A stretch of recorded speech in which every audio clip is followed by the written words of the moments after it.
Leave Means Leave, which is backed by more than 50 Tory MPs and MEPs, has attacked the EU plans for a 2-year transition period which would stop Britain from making its own rules and force it to accept free movement.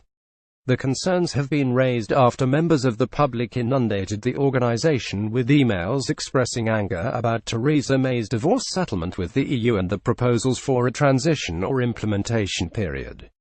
The open letter from the organisation's two chairmen, businessman Richard Tice and former director of the British Chambers of Commerce John Longworth, has gone to all the members of the cabinet ahead of the meeting today to discuss the end state of Brexit. The letter warns of a deep distrust in the public over the negotiations between the government and the EU.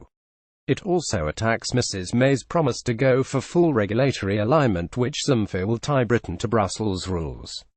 Get It Leave Means Leave group is backed by more than 50 Tory MP and MEPs. Getty Richard Tice and John Longworth went to cabinet members ahead of a key meeting today. The UK must be free to make its own laws, its own regulations and its own trade deals. Leave Means Leave, the letter said. The proposed regulatory alignment is completely unacceptable and incompatible with the vision of Britain leaving the EU. Only by diverging from EU rules and regulations from March 30, 2019 can the UK fully enjoy the economic benefits of Brexit. It should be non-negotiable that the UK is free to diverge from EU rules and regulations when it leaves the EU on March 29, 2019. The only element of alignment of regulatory outcomes necessary for a continued trade relationship with the EU is that necessarily for cross-border trade between the UK and the EU. Leave Means Leave has also created a litmus test to judge Brexit, which is that the UK is in a position when it leaves the EU on March 29, 2019 to deregulate, including the removal of external tariffs, manage migration, capitalize on global free trade opportunities, abolish the common agricultural policy cap and repatriate fisheries, end the net £11 billion a year paid to the EU, set our own tax regime and have a more competitive currency.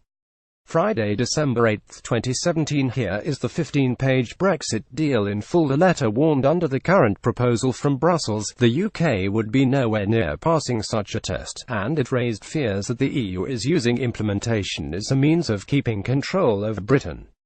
The organisation added the UK must be free to make its own laws, its own regulations and its own trade deals. The UK has a once-in-a-lifetime opportunity to become a free-trading, outward-looking independent nation, but that is only possible if we truly leave the EU. We urge you to do what is right for the country and ensure that the UK makes a clean break from the EU in March 2019.